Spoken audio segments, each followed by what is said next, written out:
September. And I'm very excited about it. Let me just make sure my stuff is working, and then we're going to get right into it because I am so excited. Oops.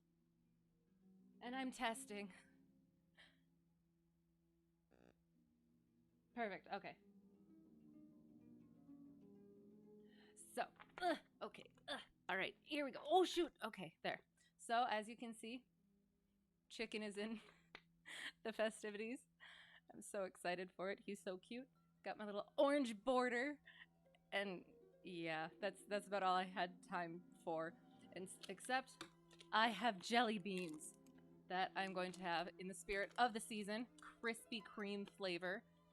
I got really into jelly beans this past Easter, and so now it's like my weekend snack, but since it is the season, I'm going to have jelly beans and stream. If it gets in the way of reading, I'm going to stop. So, let's see. Sorry, I don't want to smack right into the microphone. I think it's like chocolate glazed. This probably isn't going to work. That's probably going to be my only one. Okay, anyway. So, we'll get into... it's really good, though. It actually tastes like it. I had chips recently that didn't... I want to say it was a glazed donut chip. No, it was bagel. It was an everything bagel chip. Sorry, tangent. It was an everything bagel chip. But it had the taste, kind of, but it didn't have the experience of the donut. Not the donut, the bagel. This kind of still does. It's still the experience of a donut. Anyway, so the first thing, we're going to do Body-Snatchers. 1884, Robert Louis Stevenson. La-da-dum. And I kind of hastily threw this whole situation together, so please bear with me if it's a little weird. Yeah, no, this isn't going to work. Rip to the jelly beans. Alright. So I think this one is going to be the longest one tonight. And then, oops. Oh, no! I've spoiled things! So, and then there's, well, I guess I put it in the thing, in the title, but yeah, this is the longest one, and then the next two are shorter, and depending on how long it takes, I have no idea how long these are going to take. We may be able to do some more. We shall see. Or if we'll get through all of them. All right, so we're going to go ahead and start. So, The Body-Snatchers from 1884 by Robert Louis Stevenson. And I apologize for any mispronunciations. It's going to happen. So, I'm sorry. I'm so excited, but I got to get into the SpOoP. All right. That donut jelly bean. All right. Good. I just gotta put this down here. Okay. The Body-Snatchers. Every night in the year, 4 of us sat in the small parlor of the George at Debenham, the undertaker and the landlord, and Fetz and myself. Sometimes there would be more, but blow high, blow low, come rain or snow or frost, we 4 would be each planted in his own particular armchair. Fetz was an old drunken Scotchman, a man of education, obviously, and a man of some property, since he lived in idleness. He had come to Debenham years ago, while still young, and by a mere continuance of living had grown to be an adopted townsman. His blue camlet cloak was a local antiquity, like the church spire. His place in the parlor at the George, his absence from church, his old crapulous, disreputable vices, were all things, of course, in Debenham. He had some vague radical opinions and some fleeting infidelities, which he would now and again set forth and emphasize with tottering slaps upon the table. He drank rum, 5 glasses regularly, every evening, and for the greater portion of his nightly visit to the George sat, with his glass in his right hand, in a state of melancholy, alcoholic saturation. We called him the doctor, for he was supposed to have some special knowledge of medicine, and had been known, upon a pinch, to set a fracture or reduce a dislocation. But beyond these slight particulars, we had no knowledge of his character and antecedents. Antecedents? Antecedents. I always get that one mixed up. One dark winter night, it had struck 9 some time before the landlord joined us. There was a sick man in the George. A great neighbouring proprietor suddenly struck down with apoplexy on his way to Parliament, and the great man's still greater London doctor had been telegraphed to his bedside. It was the first time that such a thing had happened in Debenham, for the railway was but newly open, and we were all proportionately moved by the occurrence. "He's come," said the landlord, after he had filled and lighted his pipe. "He?" said I. "Who? Not the doctor?" "Himself," replied our host. "What is his name?" "Dr. McFarlane," said the landlord. Fetz was far through his third tumblers, stupidly fuddled, now nodding over, now staring mazily around him, but at the last word he seemed to awaken, and repeated the name McFarlane twice. Quietly enough the first time, but with sudden emotion at the second. "Yes," said the landlord, "that's his name, Dr. Wolfe McFarlane." Fetz became instantly sober. His eyes awoke, his voice became clear, loud, and steady, his language forcible and earnest. We were all startled by the transformation, as if a man had risen from the dead. "I beg your pardon," he said. "I am afraid I have not been paying much attention to your talk. Who is this Wolfe McFarlane?" And then, when he had heard the landlord out, "It cannot be," he added. "And yet I would like well to see him face to face." "Do you know him, doctor?" asked the undertaker with a gasp. "God forbid," was the reply. "And yet the name is a strange one. It were too much to fancy, too. Tell me, landlord, is he old?" "Well," said the host, "he's not a young man, to be sure, and his hair is white, but he looks younger than you." "He is older, though, years older. But," with a slap upon the table, "it's the rum you see in my face, rum and sin. This man, perhaps, may have an easy conscience and a good digestion. Conscience, hear me speak. You would think I was some good old decent Christian, would you not? But no, not I. I never canted. Voltaire might have canted if he'd stood in my shoes, but the brains, with a rattling fillip on his bald head, the brains were clear and active, and I saw and made no deductions." "If you know this, doctor," I ventured to remark, after a somewhat awful pause, "I should gather that you do not share the landlord's good opinion." Fetz paid no regard to me. "Yes," he said with sudden decision, "I must see him face to face." There was another pause, and then a door was closed rather sharply on the first floor, and a step was heard upon the stair. "That's the doctor," cried the landlord. "Look sharp, and you can catch him." It was but 2 steps from the small parlor to the door of the Old George Inn. The wide oak staircase landed almost in the street. There was room for a Turkey rug and nothing more between the threshold and the last round of the descent. But this little space was every evening brilliantly lit up, not only by the light upon the stair and the great signal lamp below the sign, but by the warm radiance of the bar-room window. The George thus brightly advertised itself to passers-by in the cold street. Fetz walked steadily to the spot, and we, who were hanging behind, beheld the 2 men meet, as one of them had phrased it, face to face. Dr. McFarlane was alert and vigorous.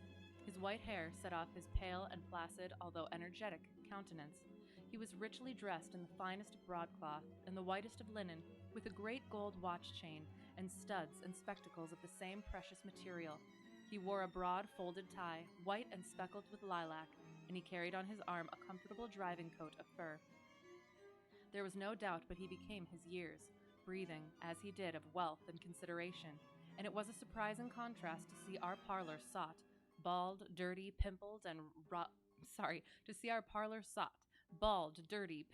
robed in his old camlet cloak, confront him at the bottom of the stairs.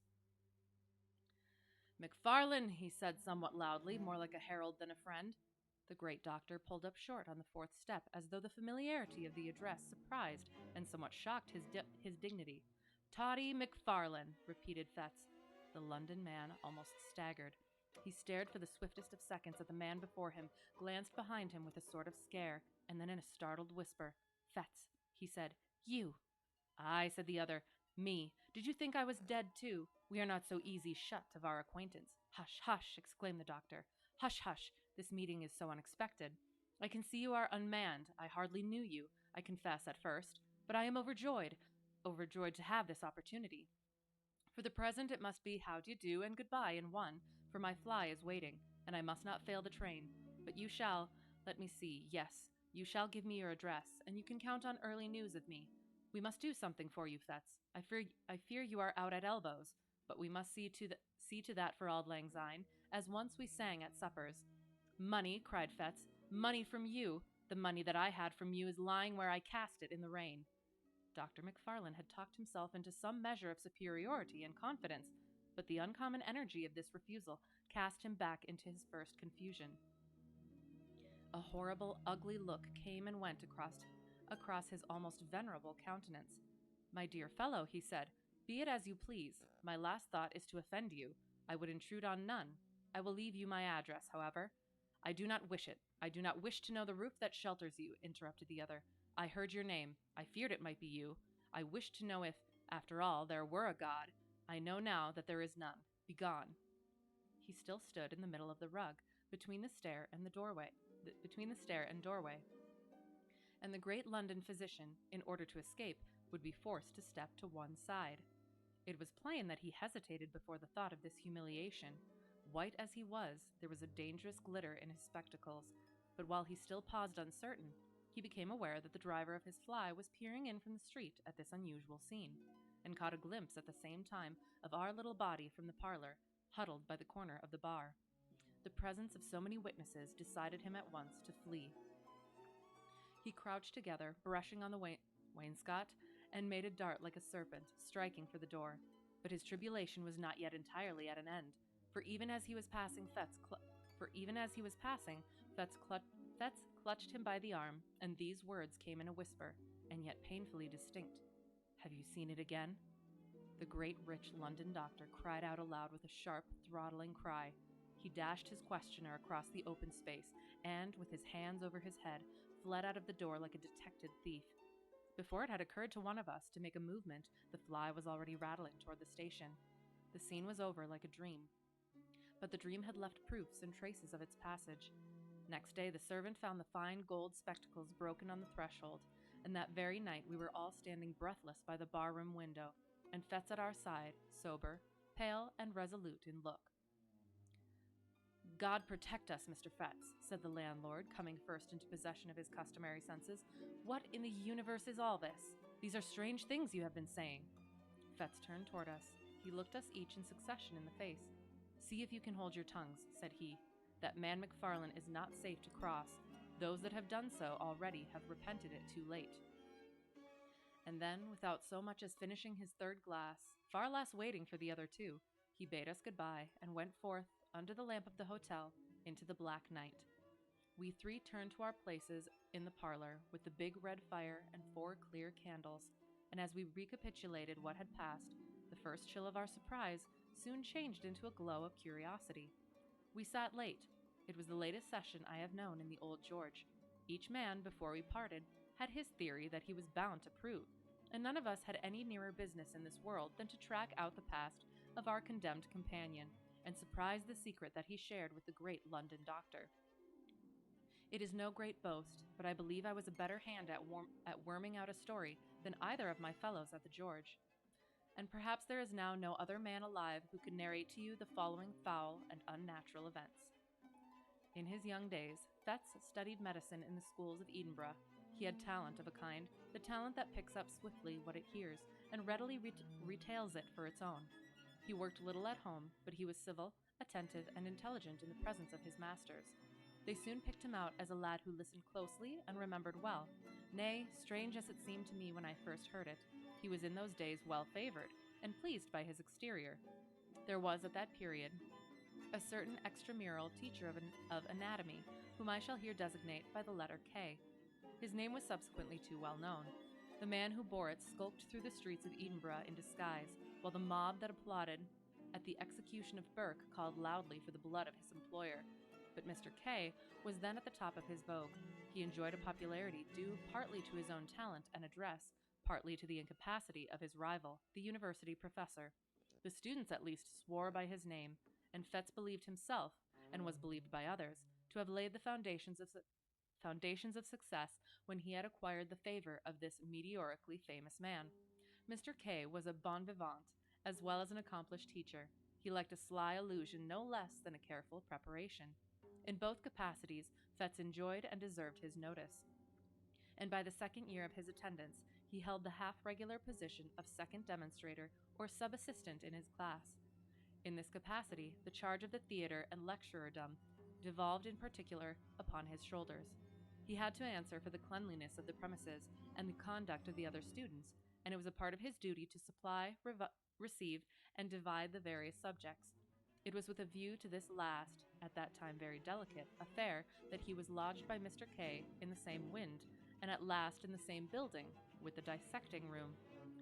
Here, after a night of turbulent pleasures, his hand still tottering, his sight still misty and confused, he would be called out of bed in the black hours before the winter dawn by the unclean and desperate interlopers who supplied the table. Good evening! We're currently reading the Body-Snatchers, and, festive. I'm a big SpOoPtober fan, so yeah. We're doing horror now. I'm very excited. I don't know if you've ever read this. So far, we have Fetz, who is sort of a drunkard, and he met this famous London physician who he shared a past with somehow, and it was all spooky and mysterious. So, yeah, so now we're hearing about Fetz's past and what those mysterious circumstances were. So, yeah, so that's where we're at. How are you this evening? Is that a Snoopy? No, it is, I have old keepsake doll things.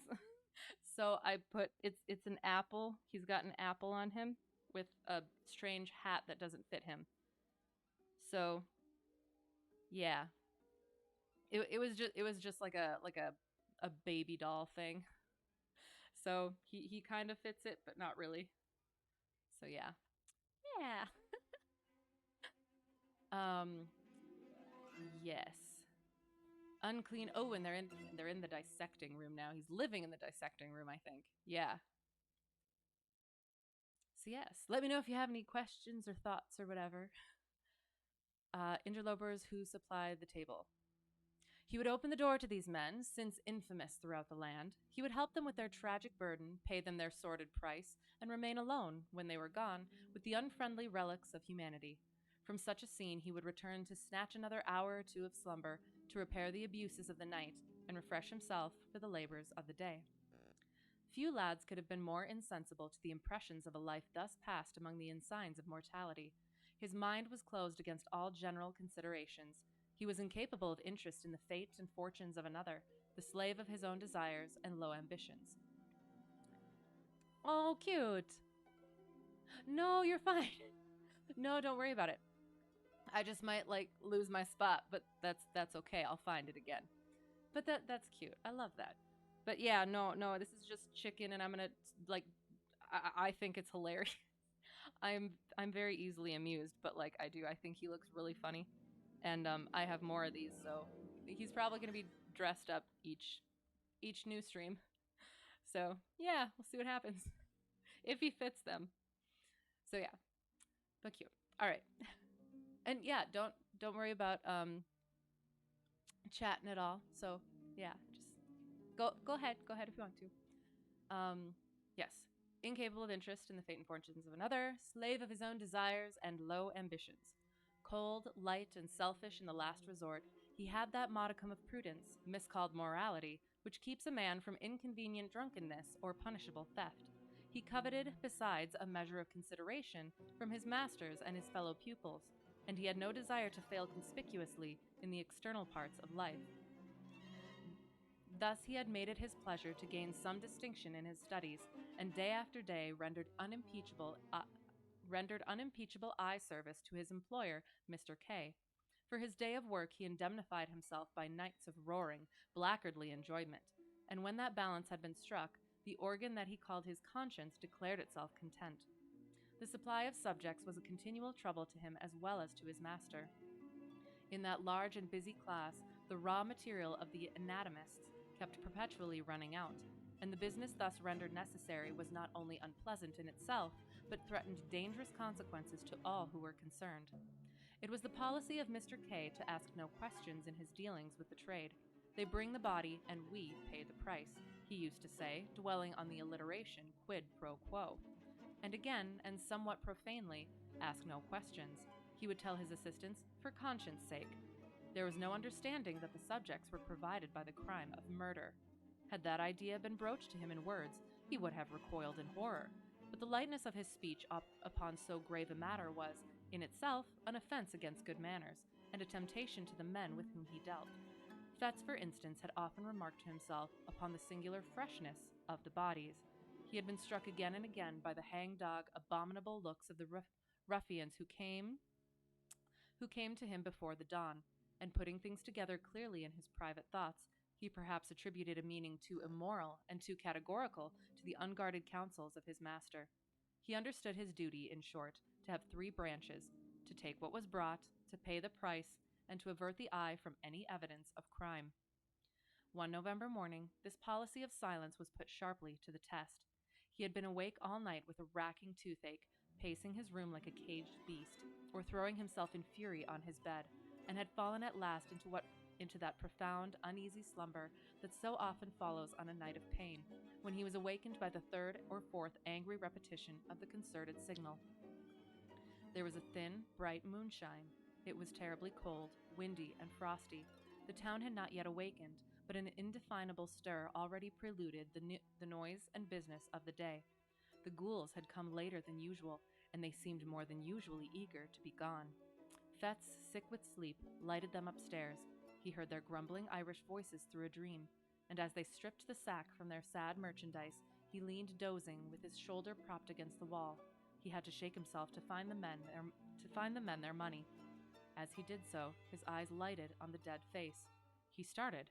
He took 2 steps nearer, with the candle raised. "God Almighty!" he cried. "That is Jane Galbraith." Galbraith. The men answered nothing, but they shuffled nearer the door. "I know her, I tell you," he continued. "She was alive and hearty yesterday. It's impossible she can be dead. It's impossible you should have got this body fairly." Sure, sir. Sure, sir. You're mistaken entirely," said one of the men. But the other looked Fetz darkly in the eyes and demanded the money on the spot. It was impossible to misconceive the threat or to exaggerate the danger. The lad's heart failed him. He stammered some excuses, counted out the sum, and saw his hateful visitors depart. No sooner were they gone than he hastened to confirm his doubts. By a dozen unquestionable marks, he identified the girl he had jested with the day before. He saw, with horror, marks upon her body that might well betoken violence. A panic seized him, and he took refuge in his room. There he reflected at length over the discovery that he had made, considered soberly the bearing of Mr. K's instructions, and the danger to himself of interference in so serious a business, and at last, in sore perplexity, determined to wait for the advice of his immediate superior, the class assistant. This was a young doctor, Wolfe McFarlane, a high favorite among all the reckless students, clever, dissipated, and unscrupulous to the last degree. He had traveled and studied abroad. His manners were agreeable and a little forward. He was an authority on the stage, skillful on the ice or the links with skate or golf club. He dressed with nice audacity, and to put the finishing touch upon his glory, he kept a gig and a strong trotting horse. With Fetz he was on terms of intimacy. Indeed, their relative positions called for some community of life, and when subjects were scarce, the pair would drive far into the country in McFarlane's gig, visit and desecrate some lonely graveyard, and return before dawn with their booty to the door of the dissecting room. On that particular morning, McFarlane arrived somewhat earlier than his wont. Fetz heard him, and met him on the stairs, told him his story, and showed him the cause of his alarm. McFarlane examined the marks on her body. "Yes," he said with a nod, "it looks fishy." "Well, what should I do?" asked Fetz. "Do?" repeated the other. "Do you want to do anything?" "Least said, soonest mended, I should say." "Someone else might recognize her," objected Fetz. "She was as well known as the Castle Rock." "We'll hope not," said McFarlane. "And if anybody does, well, you didn't see, don't you see, and there's an end. The fact is, this has been going on too long. Stir up the mud, and you'll get Kay into the most unholy trouble. You'll be in a shocking box yourself. So will I, if you come to that. I should like to know how one of us would look, or what the devil we should have to say for ourselves in any Christian witness box. For me, you know there's one thing certain, that, practically speaking, all our subjects have been murdered." "McFarlane!" cried Fetz. "Come now," sneered the other, "as if you hadn't suspected it yourself. Suspecting is one thing, and proof another.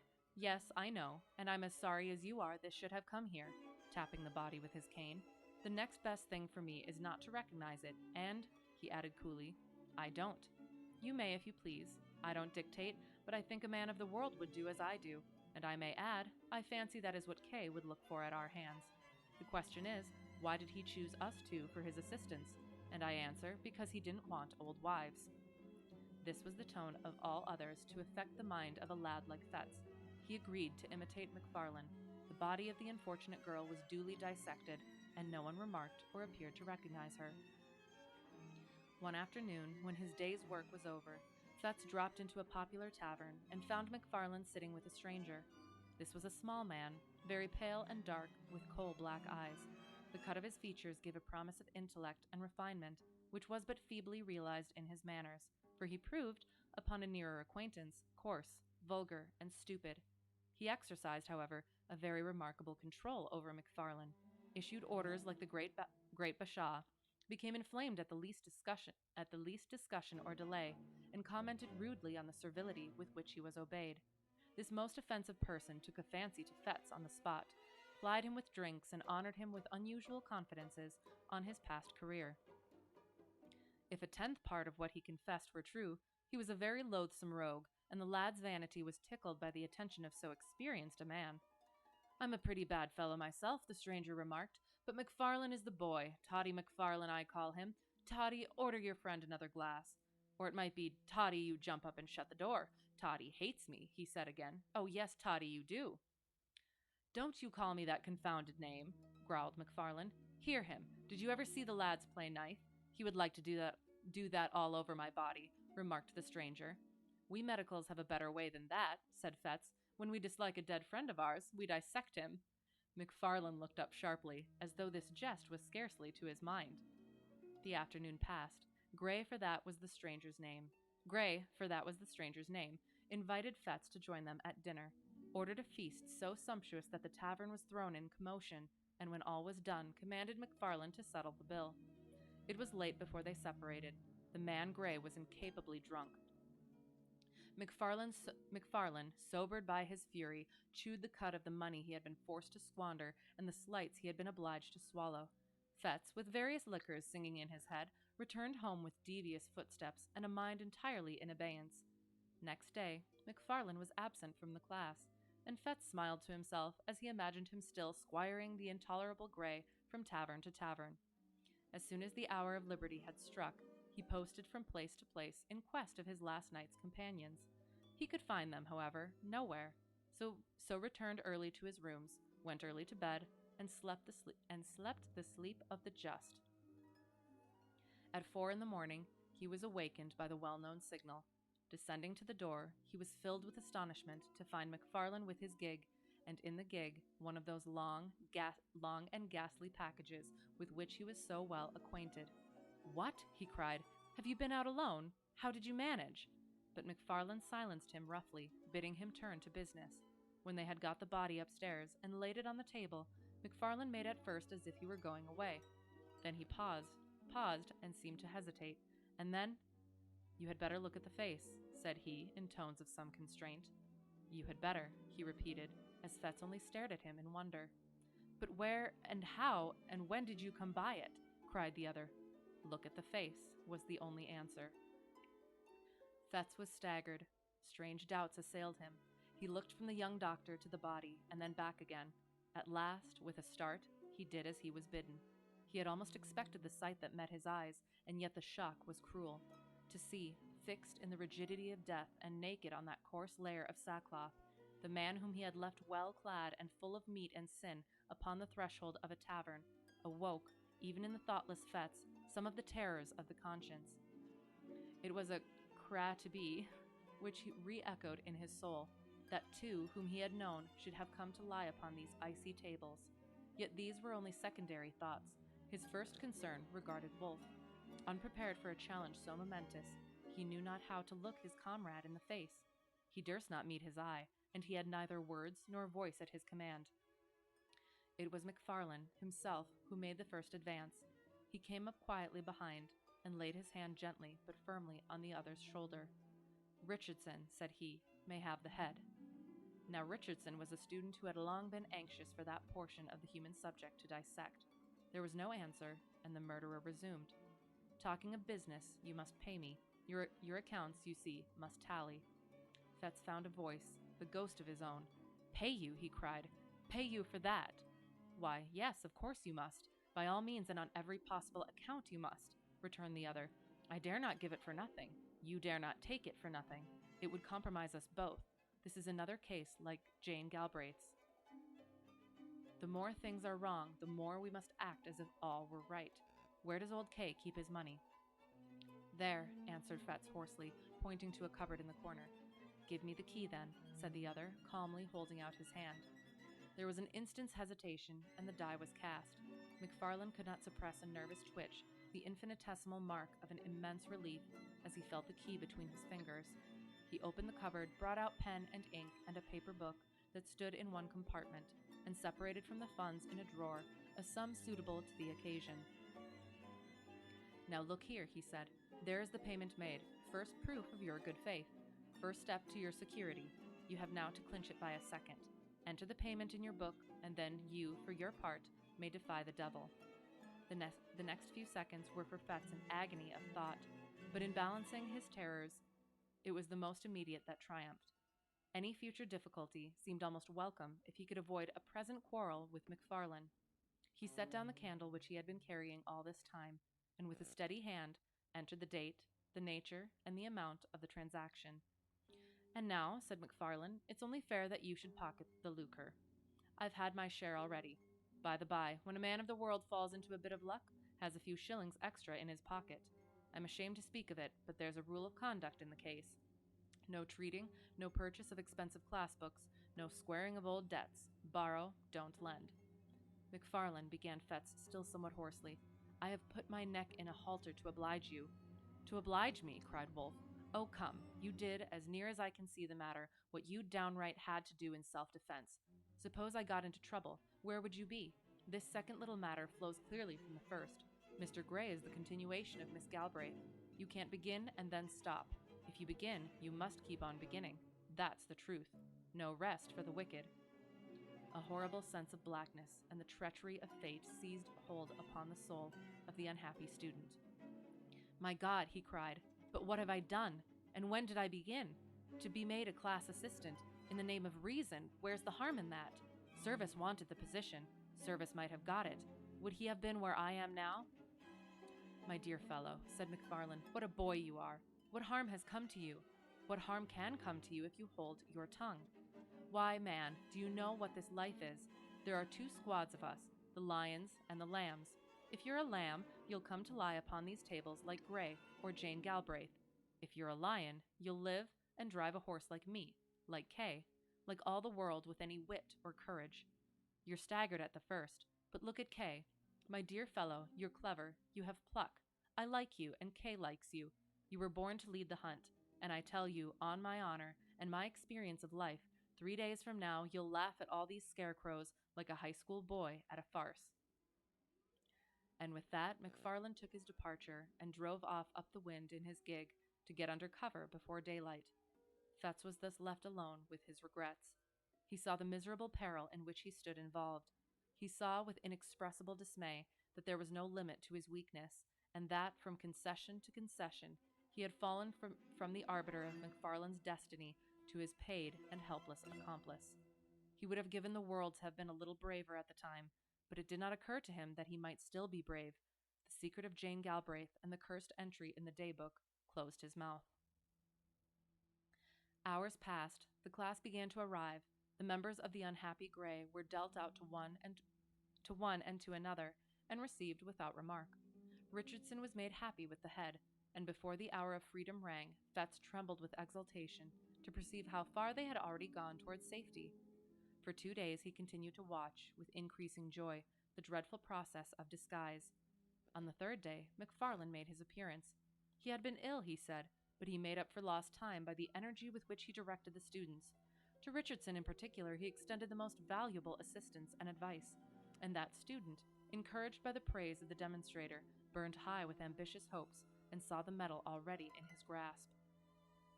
Before the week was out, McFarlane's prophecy had been fulfilled.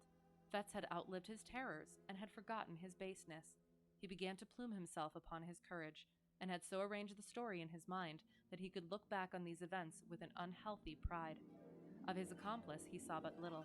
They met, of course, in the business of the class. They received their orders together from Mr. K. At times they had a word or two in private, and McFarlane was from first to last particularly kind and jovial, but it was plain that he avoided any reference to their common secret, and even when Fetz whispered to him that he had cast in his lot with the lions and forsworn the lambs, he only signed to him smilingly to hold his peace. At length an occasion arose which threw the pair once more into a closer union. Mr. K. was again short of subjects. Pupils were eager, and it was a part of this teacher's pretensions to be always well supplied. At the same time there came the news of a burial in the rustic graveyard of Glencorse. Time has little changed the place in question. It stood then, as now, upon a crossroad, out of call of human habitations, and buried fathoms deep in the foliage of 6 cedar trees. The cries of the sheep upon the neighboring hills, the streamlets upon either hand, one loudly singing among pebbles, the other dripping furtively from pond to pond, the stir of the wind in mountainous old flowering chestnuts, and once in 7 days the voice of the bell and the old tunes of the precentor were the only sounds that disturbed the silence around the rural church. The Resurrection Man, to use a byname of the period, was not to be deterred by any of the sanctities of customary piety. It was part of his trade to despise and desecrate the scrolls and trumpets of old tombs, the paths worn by the feet of worshippers and mourners, and the offerings and the inscriptions of bereaved affection. To rustic neighborhoods, where love is more than commonly tenacious, and where some bonds of blood or fellowship unite the entire society of a parish, the body-snatcher, far from being repelled by natural respect, was attracted by the ease and safety of the task. To bodies that had been laid in earth, in joyful expectation of a far different awakening, there came that hasty, lamp-lit, terror-haunted resurrection of the spade and mattock.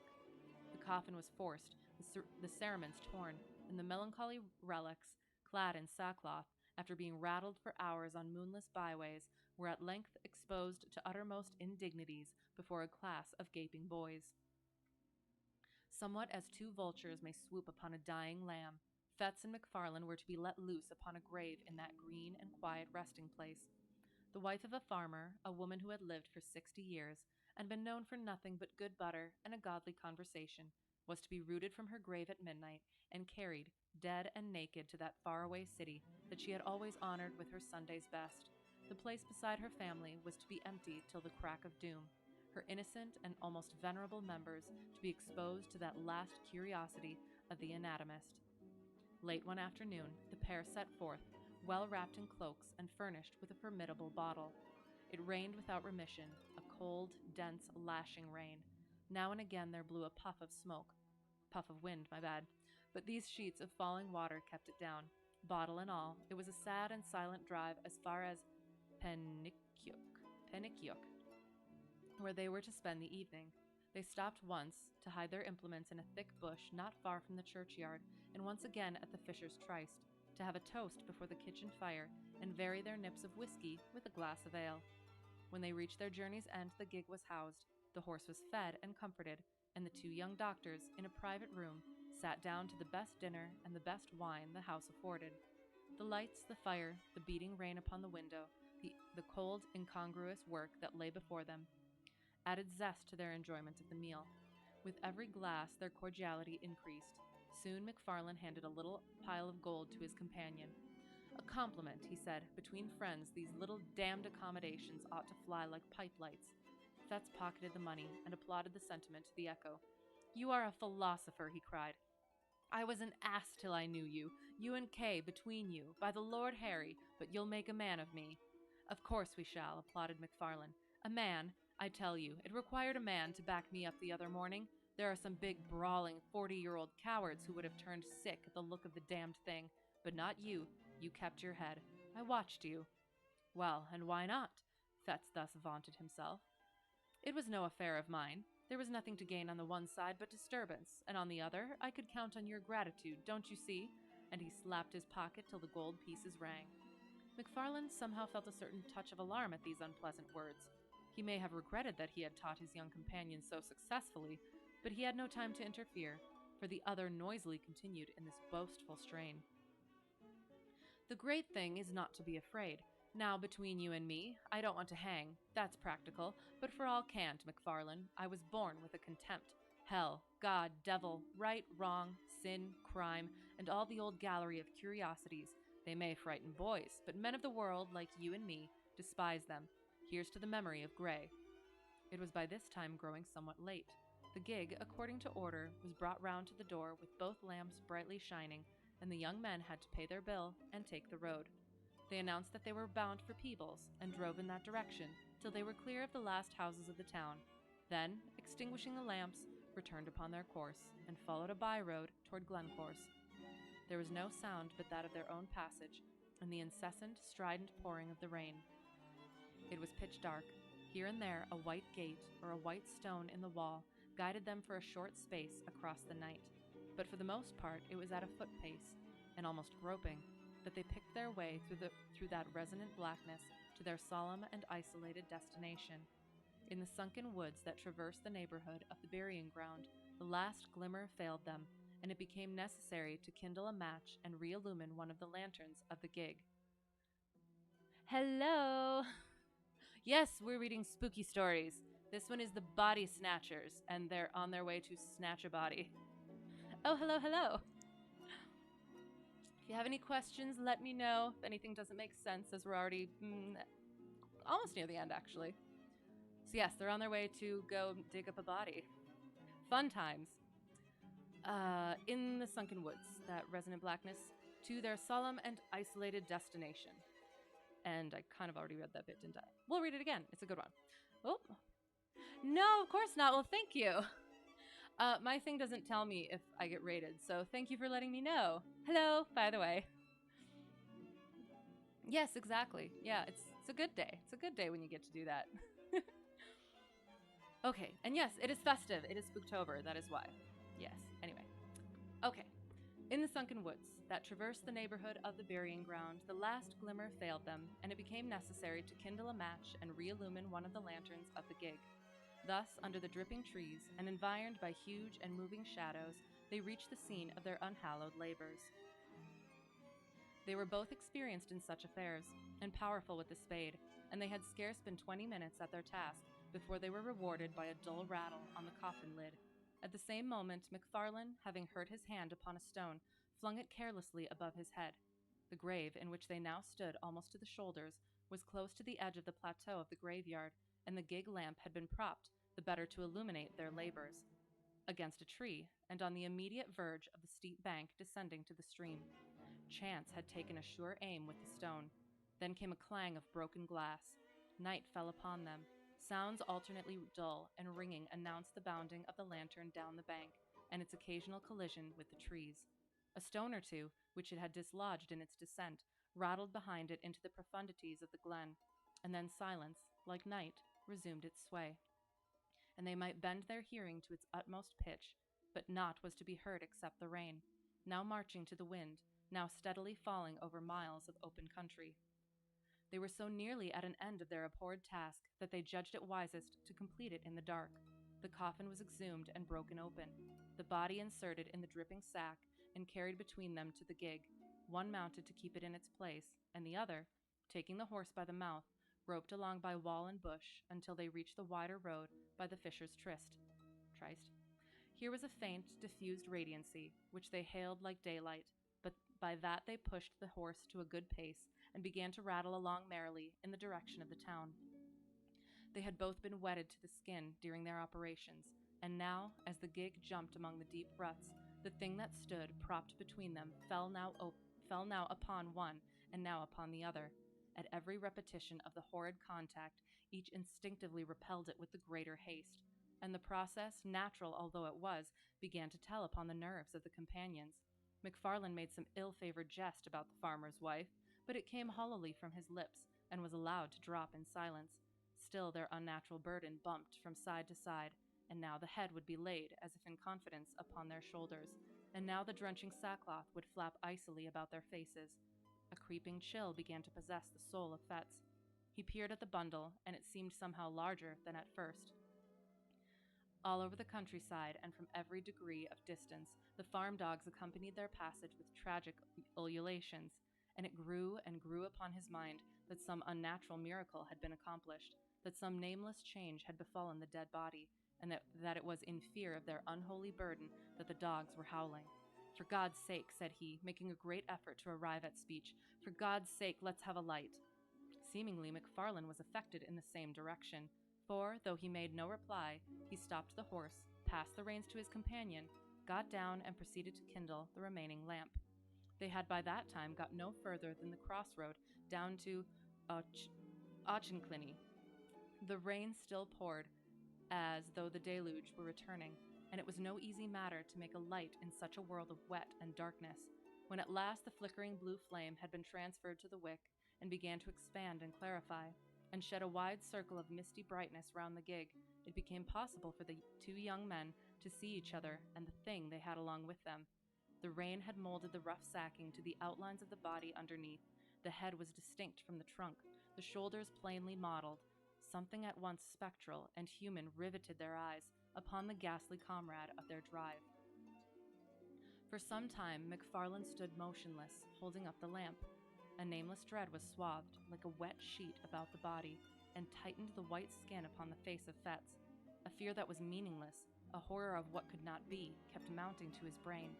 Another beat of the watch, and he had spoken, but his comrade forestalled him.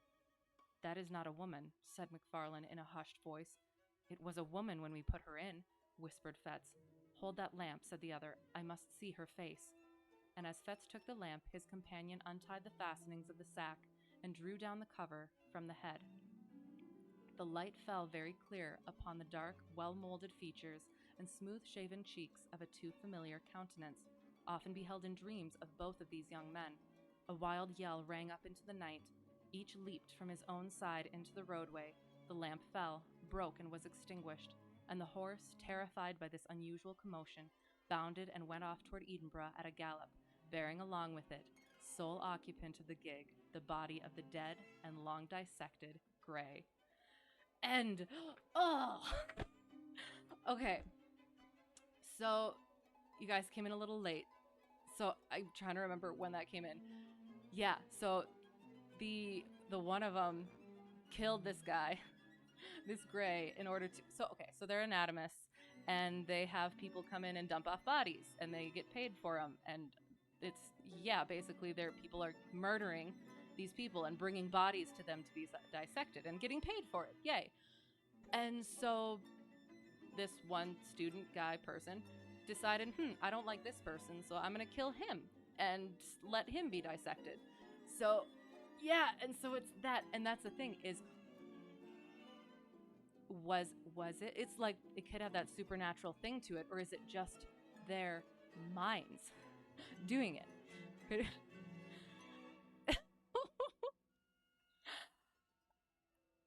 So, hey, I'm confused. I'm not sure who. Oh, McFarlane. Got it. Okay, I get it. I'm sorry. I get it now. Awesome. Yes, he murders people and dissects them. So, and that's the thing is because I was thinking that Body-Snatchers, what I have known of it, is the whole alien thing where, like, they go in and snatch the body and they're wandering around. So that's what I was thinking it was going to be. But it did. It was just very much that awkward, unusual, I guess not awkward, just very kind of murdery and dissecting thing. And then it went just that little bit of potential supernatural, and I quite enjoyed that. Theme of was it magic, or are they crazy with fear, guilt? I can tell to her. Yes, and I did. I read through, my first thing that I did when I started this was I read all of Poe's stories. And I'm so glad that I did. I'd been meaning to for a long time, and it was so good. Every single story, I was not disappointed at any of them. And just the way that it did. I would even spoil the story for myself, like researching it, and it didn't matter. It still hit you. Just like that, because I wasn't expecting any really supernatural stuff. And then it just kind of brings it in right at the end, and I think it was really well done. Yes, I did. Yep. Yes. Oh, no, I mean all of that.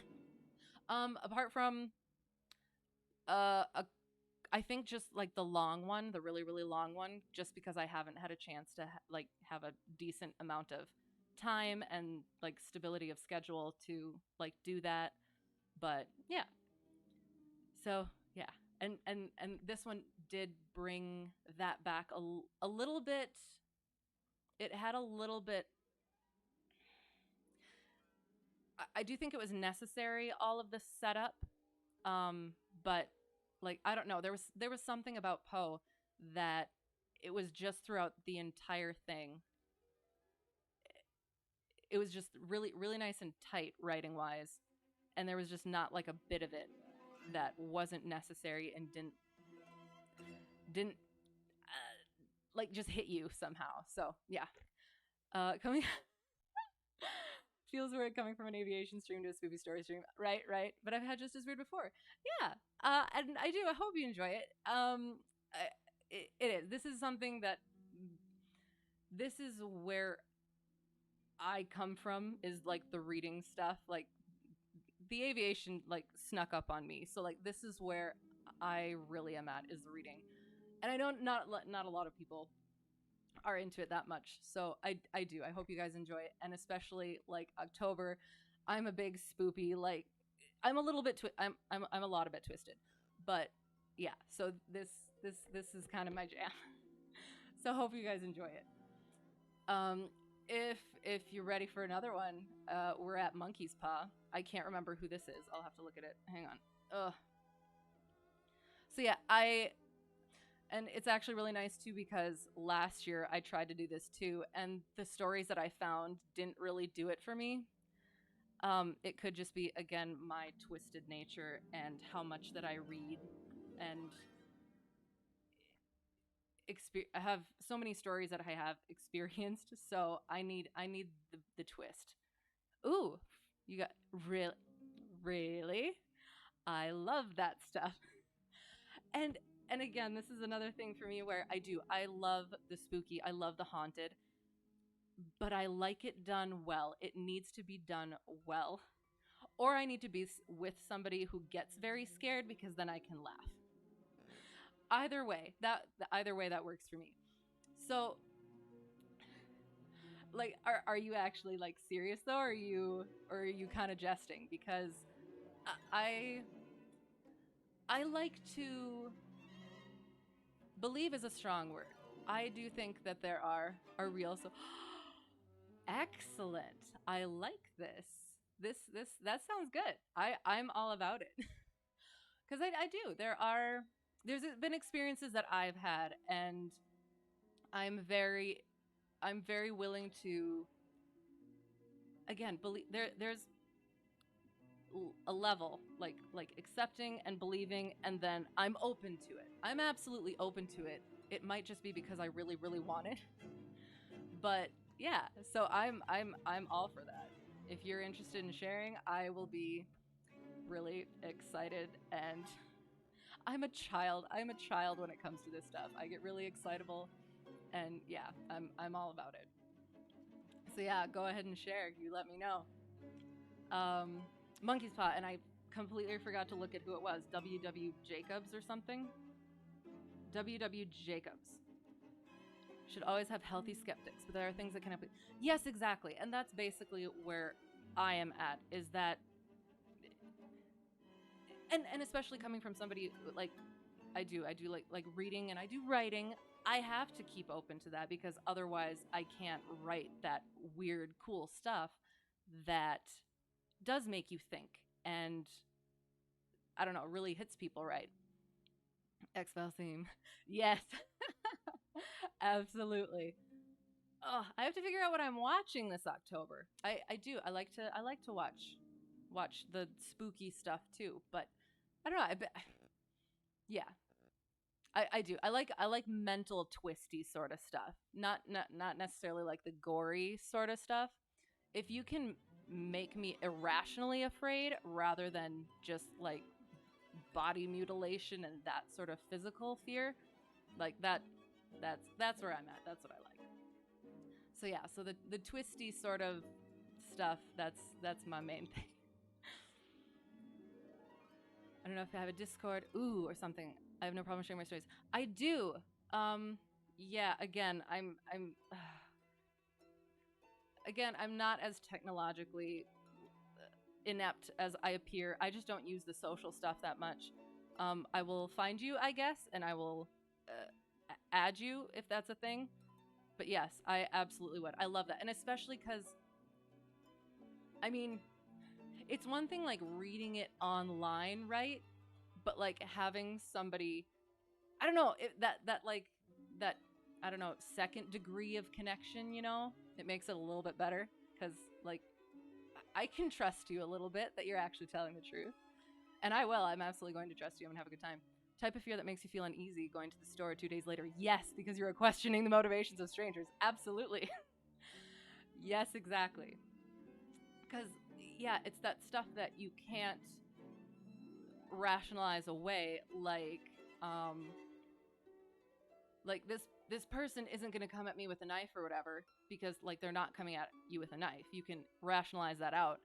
But it's that, yeah, it's that like what if, or yeah, I don't know. I do. I enjoy this stuff, so I'm glad you guys do too. Oh, okay, sounds good. All right, so I've got a vouch, and I've got, yeah. I will. I'll absolutely believe you. I'm ready to go for that. That sounds great. Yes, and I will find you after stream, and I will do that, and I'm looking forward to it. It's gonna be great. So this one is Monkey's Paw, W. Jacobs. I think. Oh, okay. It's still. Yeah, we got time. It's good. All right. And I have no. Oh yes, this one's yeah, wishes and bad consequences apparently. So the Monkey's Paw by W. Jacobs. Be careful what you wish for. You may receive it. Anonymous. Un momento.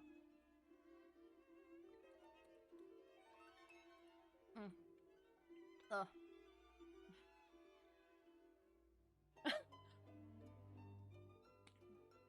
You said he would, but will he really? Now, can I trust you? I'm not sure I can at this point. Absolutely. Okay, Monkey's Paw, Part 1. Outside, the night was cold and wet, but in the small living room, the curtains were closed and the fire burned brightly.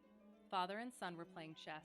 The father, whose ideas about the game involved some very unusual moves, putting his king into such sharp and unnecessary danger that it even brought comment from the white-haired old lady knitting quietly by the fire.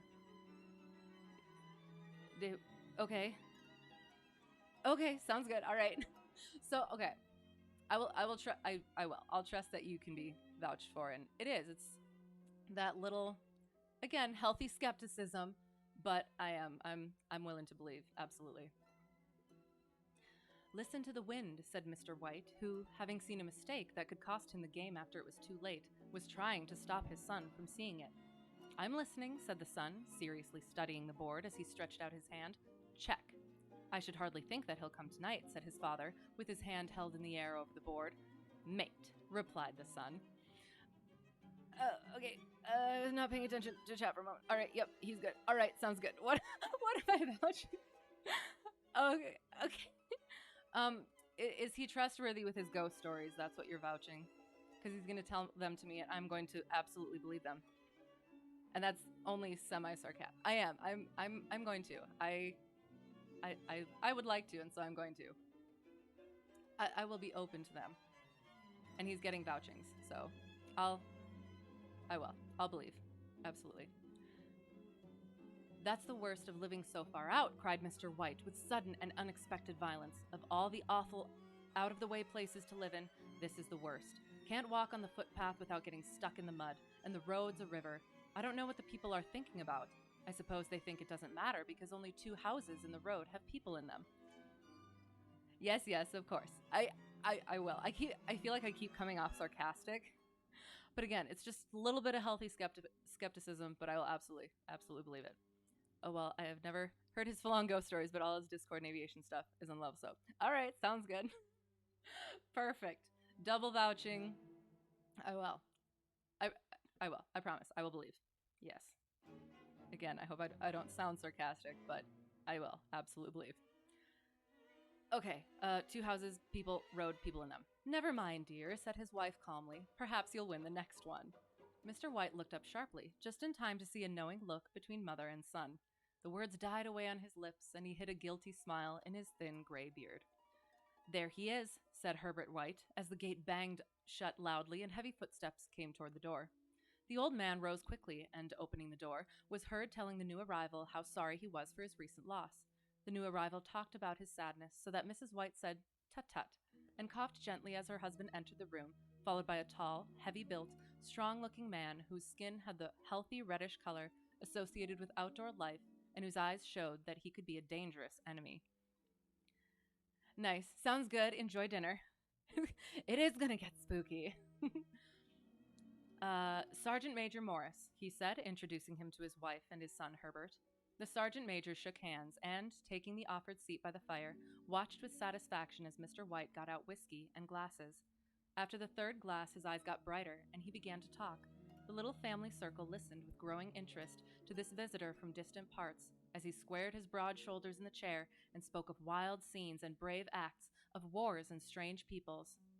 21 years of it, said Mr. White, looking at his wife and son. When he went away, he was a thin young man. Now look at him. He doesn't look to have taken much harm, said Mrs. White politely. I'd like to go to India myself, said the old man, just to look around a bit, you know. Better where you are, said the sergeant major, shaking his head. He put down the empty glass and, sighing softly, shook it again. I should like to see those temples and fakirs and the street entertainers. Didn't want to mess up that pronunciation. And the street entertainers, said the old man. What was that you started telling me the other day about a monkey's paw or something, Morris? Nothing, said the soldier quickly. At least, nothing worth hearing. Monkey's paw, said Mrs. White curiously. Well, it's just a bit of what you might call magic, perhaps, said the sergeant major, without first stopping to think. His three listeners leaned forward excitedly. Deep in thought, the visitor put his empty glass to his lips and then set it down again. Mr. White filled it for him again. To look at it, said the sergeant major, feeling about in his pocket. It's just an ordinary little paw, dried to a mummy. He took something out of his pocket and held it out for them. Mrs. White drew back with a look of disgust, but her son, taking it, examined it curiously. And what is there special about it? asked Mr. White as he took it from his son, and having examined it, placed it upon the table. It had a spell put on it by an old fakir, said the sergeant major, a very holy man. He wanted to show that fate ruled people's lives, and that those who tried to change it would be sorry. He put a spell on it so that 3 different men could each have 3 wishes from it. The way he told the story showed that he truly believed it, and his listeners became aware that their light laughter was out of place and had hurt him a little. Well, why don't you have 3, sir? Said Herbert cleverly. The soldier looked at him the way that the middle-aged usually look at disrespectful youth. I have, he said quietly, and his face whitened. And did you really have the 3 wishes granted? Asked Mrs. White. I did, said the sergeant major, and his glass tapped against his strong teeth. And has anybody else wished? Continued the old lady. The first man had his 3 wishes. Yes, was the reply. I don't know what the first 2 were, but the third was for death. That's how I got the paw. His voice was so serious that the group fell quiet. If you've had your 3 wishes, it's no good to you now then, Morris, said the old man at last. What do you keep it for? The soldier shook his head. Fancy, I suppose, he said slowly. I did have some idea of selling it, but I don't think I will. It has caused me enough trouble already. Besides, people won't buy. They think it's just a story, some of them, and those who do think anything of it want to try it first and pay me afterward. If you could have another 3 wishes, said the old man, watching him carefully, would you have them? I don't know, said the other. I don't know. He took the paw, and holding it between his front finger and thumb, suddenly threw it upon the fire. Mr. White, with a slight cry, quickly bent down and took it off. Better let it burn, said the soldier sadly, but in a way that let them know he believed it to be true. If you don't want it, Morris, said the other, give it to me. I won't, said his friend with stubborn determination. I threw it on the fire. If you keep it, don't hold me responsible for what happens. Throw it on the fire like a sensible man. The other shook his head and examined his possession closely. How do you do it? He asked. Hold it up in your right hand and state your wish out loud so that you can be heard, said the sergeant major, but I warn you of what might happen. Sounds like the Arabian Nights, said Mrs. White as she rose and began to set the dinner. Don't you think you might wish for 4 pairs of hands for me? Her husband drew the talisman from his pocket, and all three laughed loudly as the sergeant major, with a look of alarm on his face, caught him by the arm. If you must wish, he demanded, wish for something sensible. Mr. White dropped it back in his pocket and, placing chairs, motioned his friend to the table. In the business of dinner, the talisman was partly forgotten, and afterward the three sat fascinated as they listened to more of the soldier's adventures in India.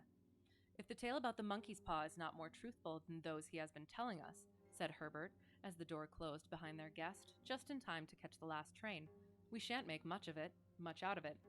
Did you give anything for it, father? Asked Mrs. White, watching her husband closely. A little, said he, coloring slightly. He didn't want it, but I made him take it, and he pressed me again to throw it away. Not likely, said Herbert with pretended horror. Why, we're going to be rich and famous and happy. Smiling, he said, wish to be a king, father, to begin with. Then mother can't complain all the time.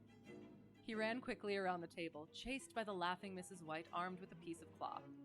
Mr. White took the paw from his pocket and eyed it doubtfully. I don't know what to wish for, and that's a fact, he said slowly.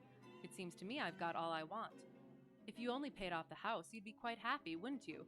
Said Herbert, with his hand on his shoulder. Well, wish for 200 pounds then. That'll just do it. His father, smiling and with an embarrassed look for his foolishness in believing the soldier's story, held up the talisman. Herbert, with a serious face, spoiled only by a quick smile to his mother, sat down at the piano and struck a few grand chords. I wish for 200 pounds, said the old man clearly. A fine crash from the piano greeted his words, broken by a frightened cry from the old man. His wife and son ran toward him. It moved, he cried, with a look of horror at the object as it lay on the floor. As I wished, it twisted in my hand like a snake. Well, I don't see the money, said his son, as he picked it up and placed it on the table, and I bet I never shall. It must have been your imagination, father, said his wife, regarding him worriedly. He shook his head. Never mind, though. There's no harm done, but it gave me a shock all the same. They sat down by the fire again, while the two men finished their pipes. Outside, the wind was higher than ever, and the old man jumped nervously at the sound of a door banging upstairs. An unusual and depressing silence settled on all three, which lasted until the old couple got up to go to bed. I expect you'll find the cash tied up in a big bag in the middle of your bed, said Herbert, as he wished them good night, and something horrible sitting on top of your wardrobe, watching you as you pocket your ill-gotten money. Herbert, who normally had a playful nature and didn't like to take things too seriously, sat alone in the darkness looking into the dying fire. He saw faces in it, the last so horrible and so monkey-like that he stared at it in amazement. It became so clear that, with a nervous laugh, he felt on the table for a glass containing some water to throw over it. His hand found the monkey's paw, and with a little shake of his body, he wiped his hand on his coat and went up to bed. Ooh, okay. End of part 1.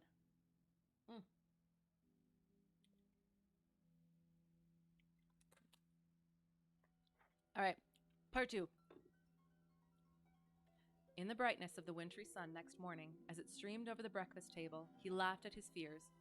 The room felt as it always had, and there was an air of health and happiness which was not there the previous night. The dirty, dried-up little paw was thrown on the cabinet with a carelessness which indicated no great belief in what good it could do. Oh, I don't know. Am I lagging, or are others having trouble? Is it just me, or is it my setup?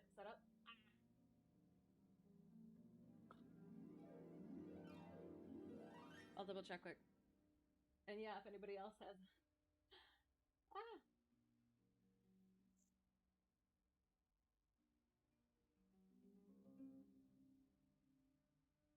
I hope not.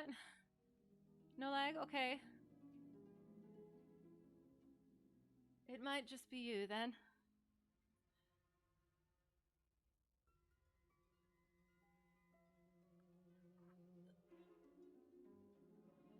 Yeah, I guess. I'm sorry if it is. But yeah, let me know, but I wonder if someone is downloading something on my network then. Right. Yeah, for that, I have a 100-foot cord to go to my router, so that doesn't happen to me. So nothing should be going wrong, but I hope it gets better. Okay. I suppose, dirty dried up little paw, thrown on the cabinet, carelessness, indicated no great belief. All right. I suppose all old soldiers are the same, said Mrs. White. The idea of our listening to such nonsense. How could wishes be granted in these days? And if they could, how could 200 pounds hurt you, father? Might drop on his head from the sky, said Herbert. Morris said the things happened so naturally, said his father, that you might, if you so wished, not see the relationship.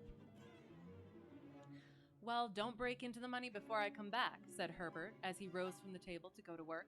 I'm afraid it'll turn you into a mean, greedy old man, and we shall have to tell everyone that we don't know you.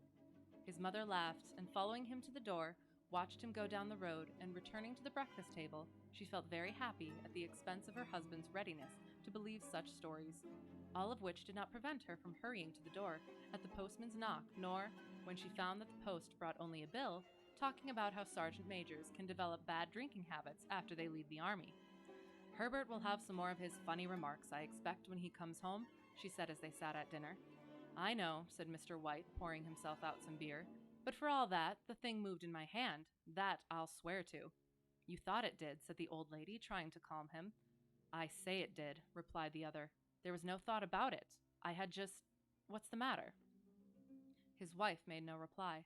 She was watching the mysterious movements of a man outside, who, looking in an undecided fashion at the house, appeared to be trying to make up his mind to enter. In mental connection with the 200 pounds, she noticed that the stranger was well dressed and wore a silk hat of shiny newness. 3 times he stopped briefly at the gate, and then walked on again. The 4th time he stood with his hand upon it, and then, with sudden firmness of mind, pushed it open and walked up the path. Mrs. White, at the same moment, placed her hands behind her, hurriedly untied the strings of her apron, and put it under the cushion of her chair. She brought the stranger, who seemed a little uncomfortable, into the room. He looked at her in a way that said there was something about his purpose that he wanted to keep secret, and seemed to be thinking of something else, as the old lady said she was sorry for the appearance of the room and her husband's coat, which he usually wore in the garden. She then waited as patiently as her sex would permit for him to state his business, but he was at first strangely silent. I was asked to call, he said at last, and bent down and picked a piece of cotton from his trousers. I come from Ma and Megan's. The old lady jumped suddenly, as in alarm. Is anything the matter? She asked breathlessly. Has anything happened to Herbert? What is it? What is it? Her husband spoke before he could answer. There, mother, he said hurriedly. Sit down and don't jump to a conclusion. You've not brought bad news, I'm sure, sir. And eyed the other, expecting that it was bad news, but hoping he was wrong. I'm sorry, began the visitor. Is he hurt? Demanded the mother wildly. The visitor lowered and raised his head at once in agreement. Badly hurt, he said quietly, but he is not in any pain. Oh, thank God, said the old woman, pressing her hands together tightly. Thank God for that. She broke off as the tragic meaning of the part about him not being in pain came to her. The man had turned his head slightly so as not to look directly at her, but she saw the awful truth in his face. She caught her breath, and turning to her husband, who did not yet understand the man's meaning, laid her shaking hand on his.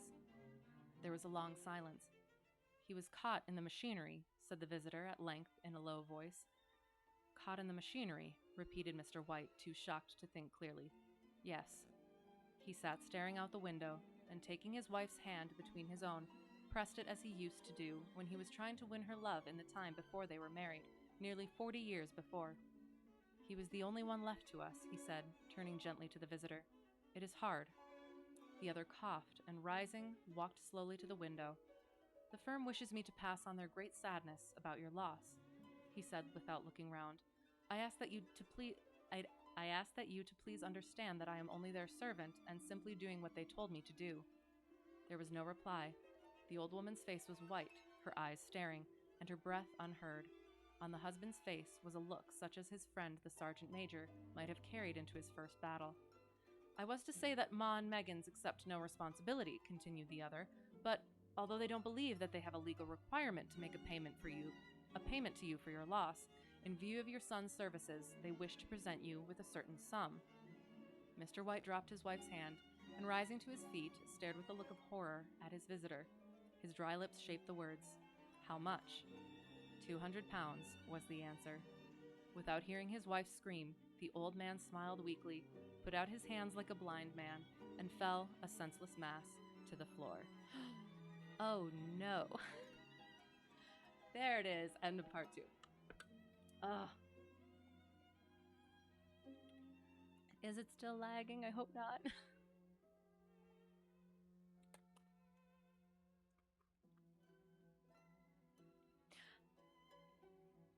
Right. Yes, so again, careful what you wish for. And I'm sorry I got a little bit excited about that. I like them and stuff. And it's probably not going to get any better. So, here we go for part 3. In the huge new cemetery, some 2 miles away, the old people buried their dead and came back to the house, which was now full of shadows and silence. Okay, sounds like it's on your end. I'm abusing. Good. Okay. I mean, it'll be available in VOD too, and all of these are old as the hills, so they're available if you just want to read them too.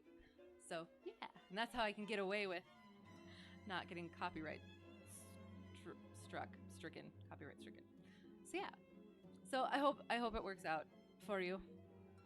All right, part 3. In the huge new cemetery, some 2 miles away, the old people buried their dead and came back to the house, which was now full of shadows and silence. It was all over so quickly that at first they could hardly realize it, and remained in a state of waiting for something else to happen, something else which was to lighten this load, too heavy for old hearts to bear. But the days passed, and they realized that they had to accept the situation, the hopeless acceptance of the old. Sometimes they hardly said a word to each other, for now they had nothing to talk about, and their days were long to tiredness. It was about a week. Yes, public domain. Yes, stuck in the 1930s in 2021. Absolutely.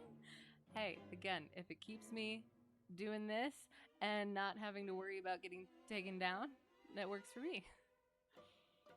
It was about a week after that the old man, waking suddenly in the night, stretched out his hand and found himself alone. The room was in darkness, and he could hear the sound of his wife crying quietly at the window. He raised himself in bed and listened. "Come back," he said tenderly. "You will be cold."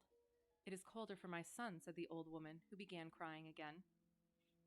The sounds of crying died away on his ears. The bed was warm, and his eyes heavy with sleep.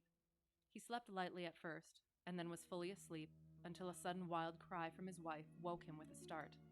"The paw!" she cried wildly. "The monkey's paw!" He started up in alarm. Where is it? What's the matter?" She almost fell as she came hurried across the room toward him. "I want it," she said quietly. "You've not destroyed it?" "It's in the living room, on the shelf above the fireplace," he replied. "Why?" She cried and laughed together, and bending over, kissed his cheek.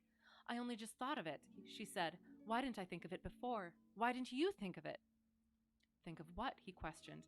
"The other 2 wishes," she replied quickly. "We've only had one." "Was not that enough?" he demanded angrily. "No," she cried excitedly. "We'll have one more. Go down and get it quickly and wish our boy alive again." The man sat up in bed and threw the blankets from his shaking legs. "Good God, you are mad!" he cried, struck with horror. "Get it," she said, breathing quickly. "Get it quickly and wish, oh, my boy, my boy!" Her husband struck a match and lit the candle. Get back to bed, he said, his voice shaking. "You don't know what you are saying." "Get back to bed," he said, his voice shaking. Sorry, this is a little bit unformatted or incorrectly formatted. "You don't know what you are saying." "We had the first wish granted," said the old woman desperately. "Why not the second?" "A coincidence," said the old man. "Go get it and wish," cried his wife, shaking with excitement. The old man turned and looked at her, and his voice shook. "He has been dead 10 days. And besides, I would not tell you before, but I could only recognize him by his clothing. If he was too terrible for you to see then, how now?" "Bring him back," cried the old woman, and pulled him towards the door. "Do you think I fear the child I have nursed?" He went down in the darkness and felt his way to the living room, and then to the fireplace. The talisman was in its place on the shelf, and then a horrible fear came over him that the unspoken wish might bring the broken body of his son before him before he could escape from the room. He caught his breath as he found that he had lost the direction of the door. His forehead cold with sweat, he felt his way round the table and along the walls until he found himself at the bottom of the stairs with the evil thing in his hand. Even his wife's face seemed changed as he entered the room. It was white and expectant, and to his fears seemed to have an unnatural look upon it. He was afraid of her. Potentially. That's the fear, and a very mangled one at that. So we shall see. "Wish," she cried in a strong voice. "It is foolish and wicked," he said weakly. "Wish," repeated his wife. He raised his hand. "I wish my son alive again." The talisman fell to the floor, and he looked at it fearfully. Then he sank into a chair, and the old woman, with burning eyes, walked to the window and opened the curtains. He sat until he could no longer bear the cold, looking up from time to time at the figure of his wife staring through the window. The candle, which had almost burned to the bottom, was throwing moving shadows around the room. When the candle finally went out, the old man, with an unspeakable sense of relief at the failure of the talisman, went slowly back to his bed, and a minute afterward, the old woman came silently and lay without movement beside him. Neither spoke, but lay silently listening to the ticking of the clock. They heard nothing else other than the normal night sounds. The darkness was depressing, and after lying for some time building up his courage, the husband took the box of matches and, lighting one, went downstairs for another candle.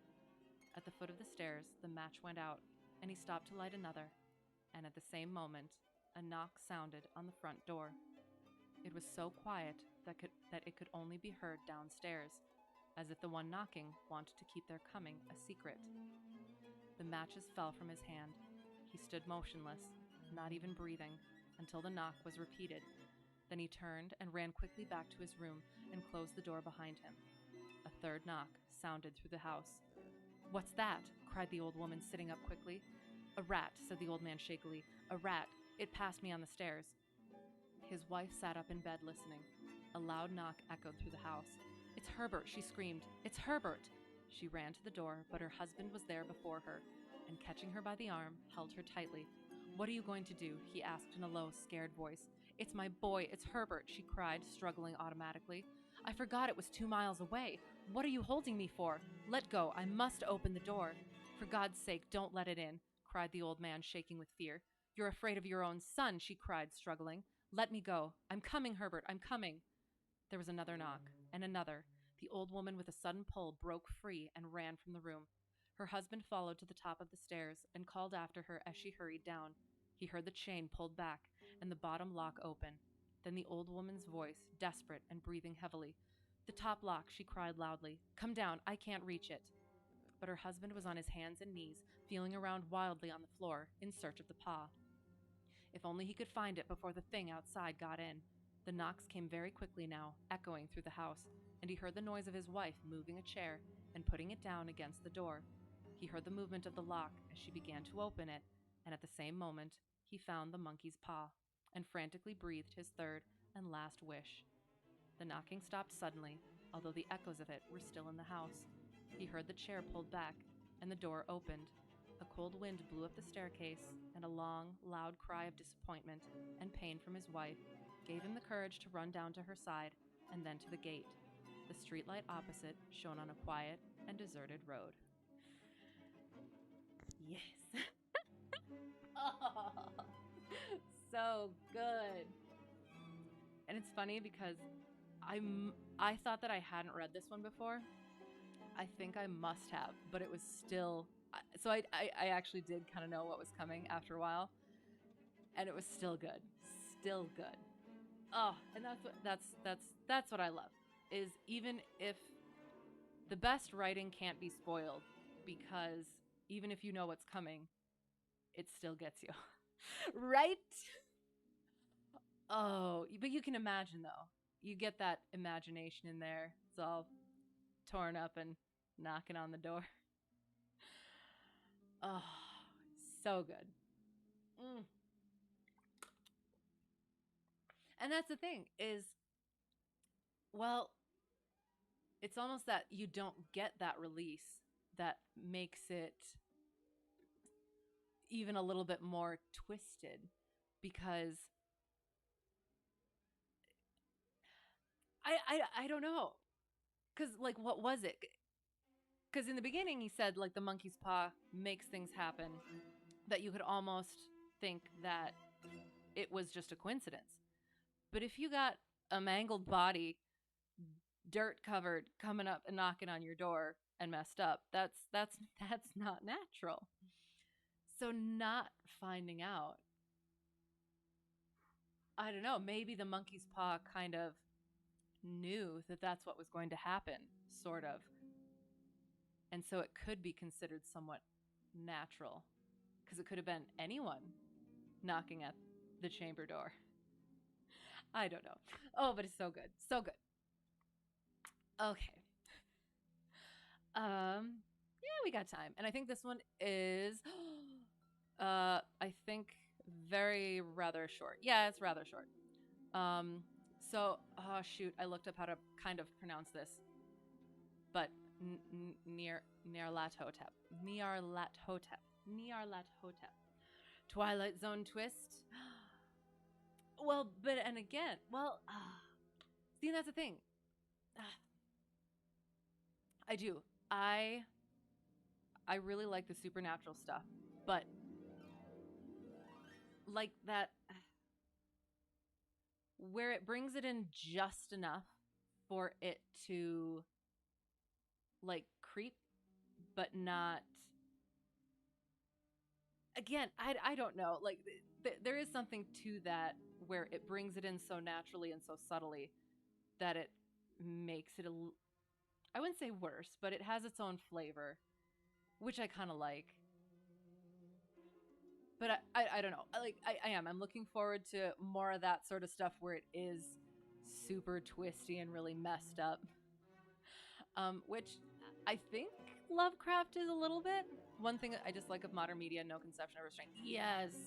Yes, absolutely. Oh, I could rant for a long, long time, and I have on here before about modern entertainment because it is something that I absolutely love. Movies and music and TV and books, but I've allowed myself to start looking at it critically, and I'm just yeah, disappointed in a lot of it.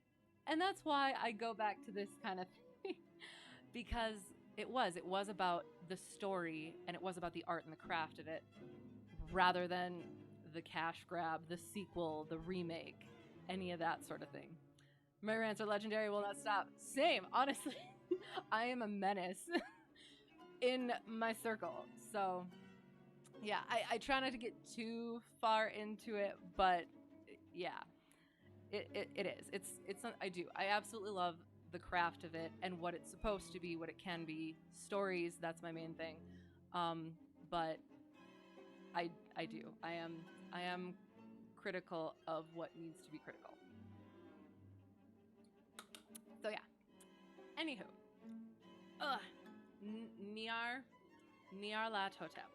and I need to actually figure out Nyarlathotep.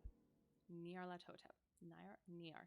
I think, and I think part of it too was like the pronunciation was supposed to be a little bit bleh, so I can kind of pronounce it as I wish and be okay with it. So we're just gonna go Nyarlathotep.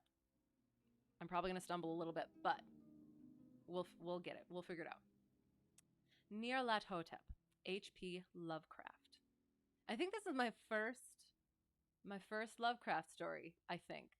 So I'm excited. I have been recommended Lovecraft, but I haven't gotten to that part yet, or gotten to that yet. So, Nyarlathotep. Nyarlathotep, the crawling chaos. I am the last, I will tell the audient void. I do not recall distinctly when it began, but it was months ago. The general tension was horrible. To a season of political and social upheaval was added a strange and brooding apprehension of hideous physical danger, a danger widespread and all-embracing. Such a danger as may be imagined only in the most terrible phantasms of the night. I recall that the people went about with pale and worried faces and whispered warnings and prophecies which no one dared consciously repeat or acknowledge to himself that he had heard.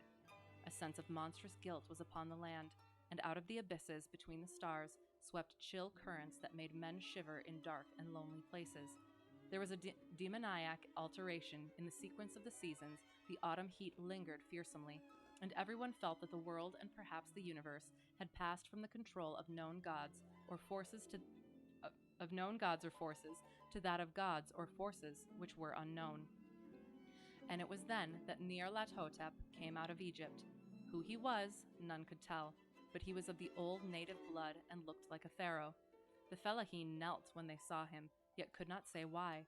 He said he had risen up out of the blackness of 27 centuries, and that he had heard messages from places not on this planet. Into the lands of civilization came Nyarlathotep, swarthy, slender, and sinister, always buying strange instruments of glass and metal and combining them into instruments yet stranger. He spoke much of the sciences of electricity and psychology and gave exhibitions of power which sent his spectators away speechless, yet which swelled his fame to exceeding magnitude.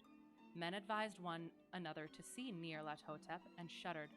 And where Nyarlathotep went, rest vanished, for the small hours were rent with the screams of nightmare. Never before had the screams of nightmare been such a public problem.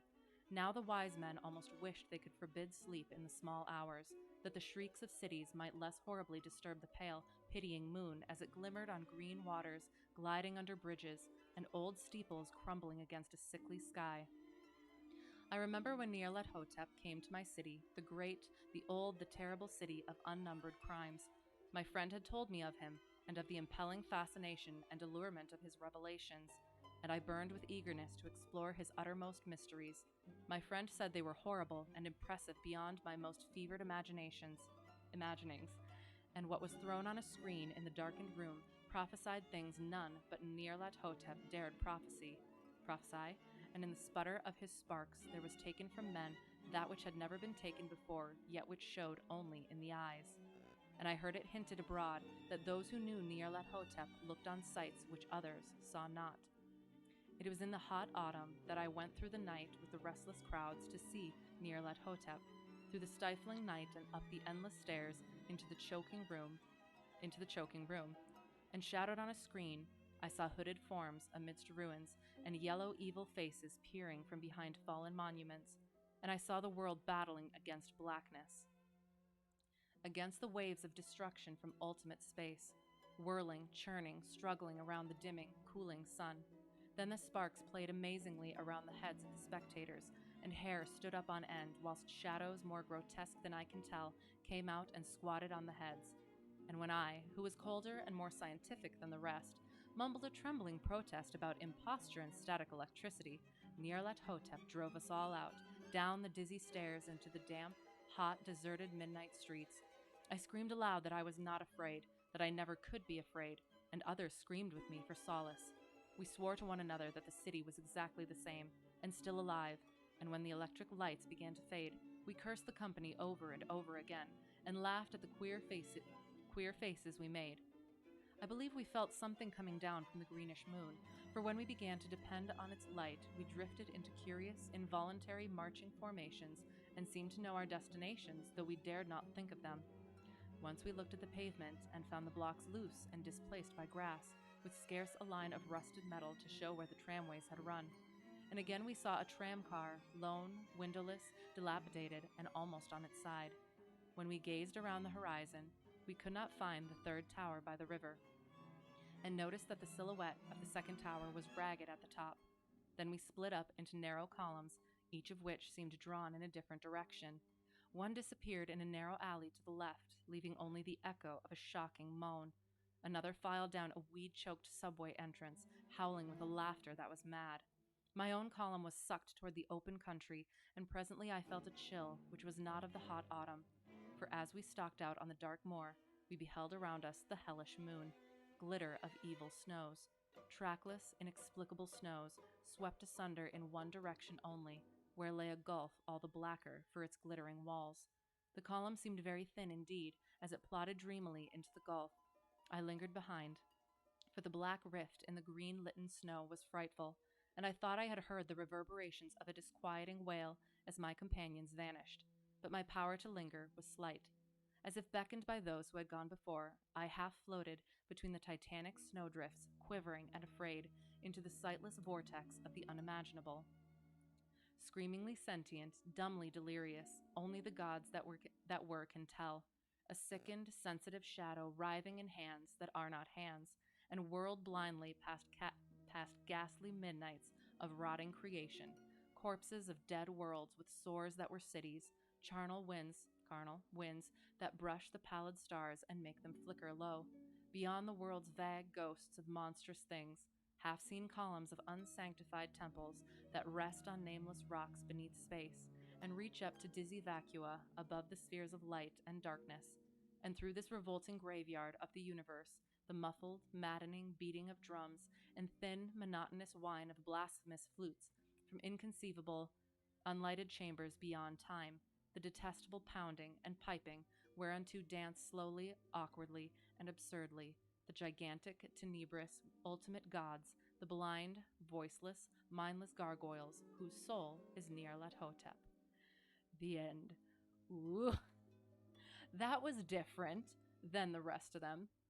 And I'm probably going to have to read it again to fully get that imagery, because that's basically all it was that description of that. It's cosmic. That cosmic destruction. I like that. Yeah, I'm a big fan of space stuff. Space stuff too, like on a absolute cosmic level, because it's so interesting and you never know. And just that that tone, like I don't know if this makes sense at all, but from reading as somebody who writes, like, it almost comes off like the author is like angry. In a sense, I'm not sure how to describe that. Like, anger is not the right word, but oh, it's one of those things where it seems like it's a this, again, I don't want to like downplay it at all, because that's not what I mean at all, but almost like, you know how you thesaurus through essays, because it's but this is like well done. It's like, this is how you should do that, because it I don't know. It's just it was very tight, and every bit of it was a full image and a full feeling, and it just didn't let up at all, and it just got worse and worse, again, to that cosmic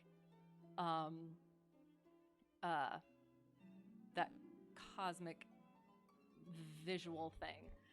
So it started out, ooh.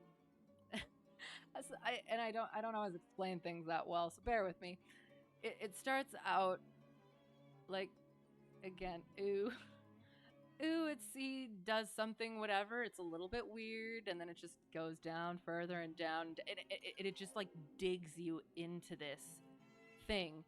It's like it's digging a hole, but it ends up in like the destroyed cosmos, which is one of those things I think that does strike a little bit of fear to think about,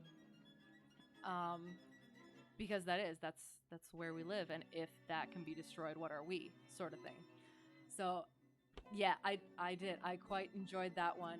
It was very wordy, but in such a way that the image and the feeling that it gave was just right on. And yeah, that was fun. I enjoyed that. The way the weather was described, yeah, and the way things escalate, yeah, it really makes me wonder if Nyarlathotep is using powerful drugs to enhance his act. I mean, hey, whatever it takes. Whatever it takes. Well, and again, that's why I'm going to have to read it over again. A column of snow almost sounds like a severe storm with hail causing the green heat. Ooh, interesting. Okay.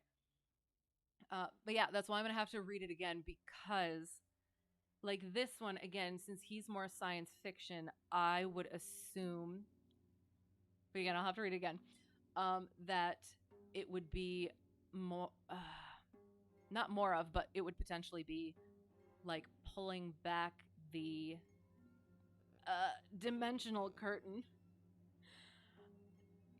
to, and I don't know how to,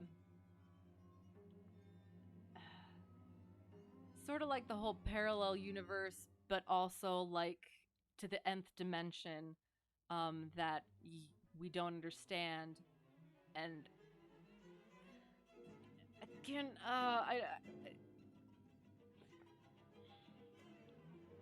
again, you know what? I'm just gonna say that I could be absolutely wrong, but almost like Nyarlathotep is a being that has that ability to, again, as they said somewhere in here, that they've seen things that other men have not, or something.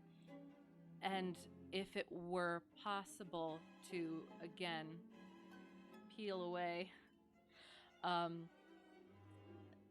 because okay, so it depends on like what knowledge or experience you have with like dimensional consideration. And I don't want that to come across weird at all, but like I love this sort of stuff too. Like what? So say, I'll go through this really quick. So like a 2-dimensional being could not understand a 3-dimensional existence, right? So like a 3-dimensional us, our 3-dimensional beings, could not contemplate or understand a 4-dimensional existence. So what things or how what is around us in a 4th dimension, theoretically, that we would not see or understand, could not actively experience. 2, 5th, 6th, however many they have now, or that they theorize about. So, like, again, if you could peel back that dimensional curtain and demonstrate or show that 4th dimensional or whatever existence, that maybe we are living in some destroyed dimension that we just don't recognize yet. I'm sorry.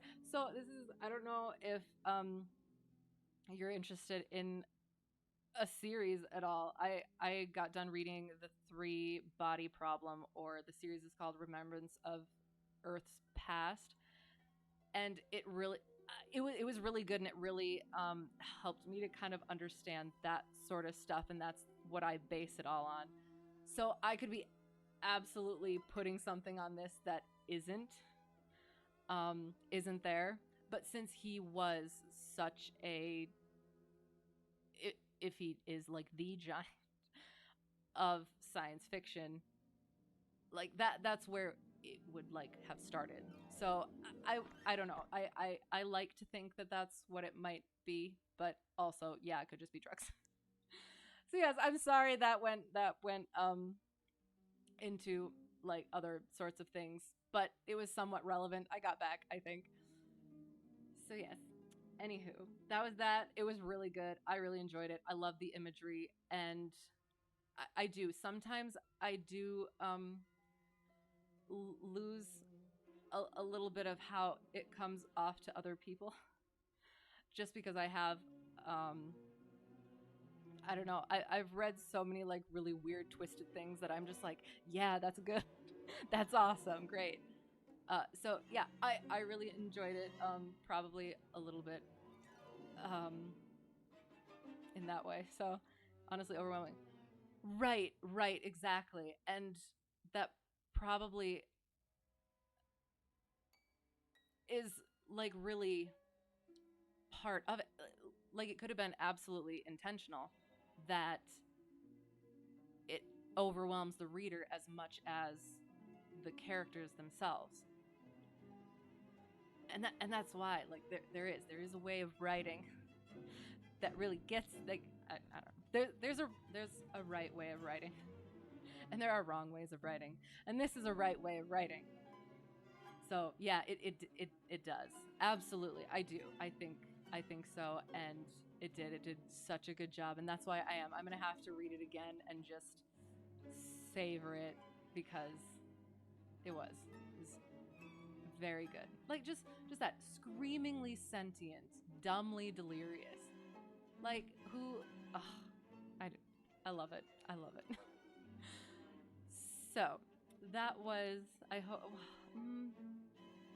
I don't know if I have a short enough one to. Oops, wrong one.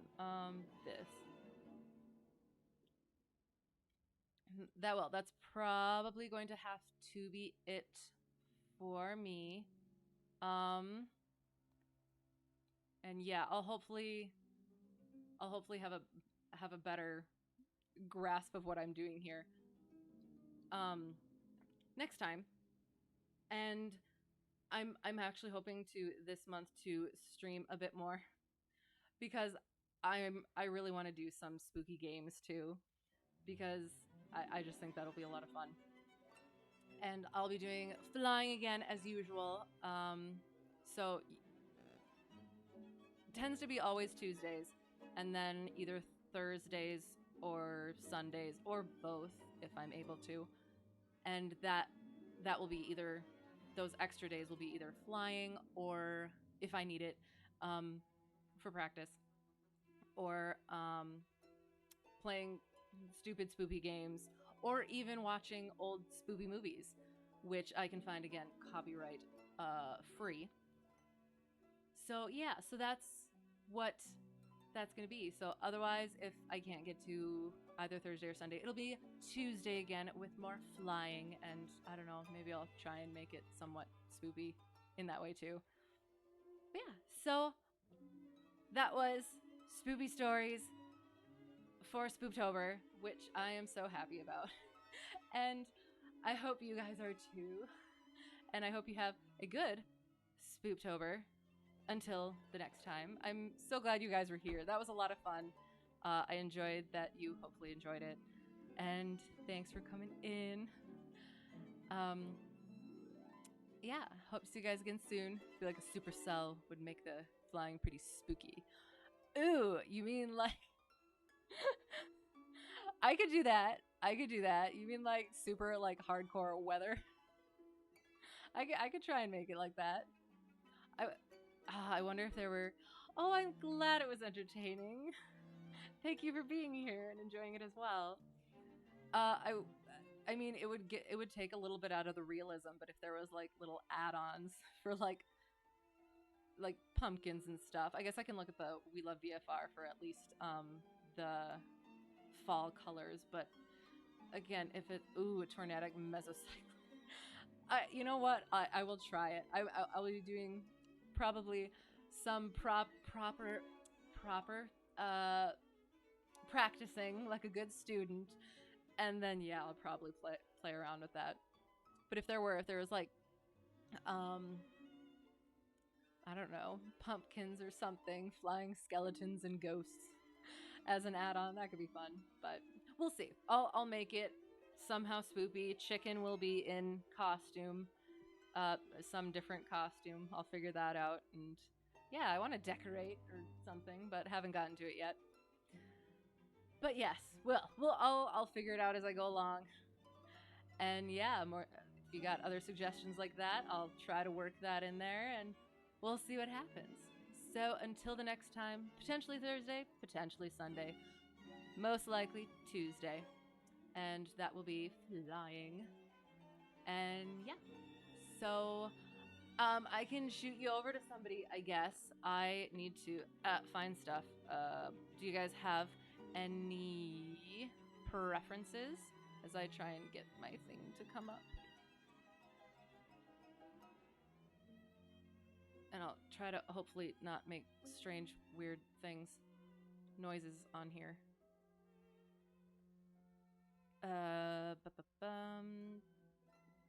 This one. Like flying? Would you like some flying? Because I don't know if there's any other reader people that I would throw you over to, because I don't know. I wasn't sure if I wouldn't necessarily trust it, I guess. So, oh, sure. Let's go. Do you have a name? And I will put that in. Is it Microsoft Flight Simulator? Microsoft.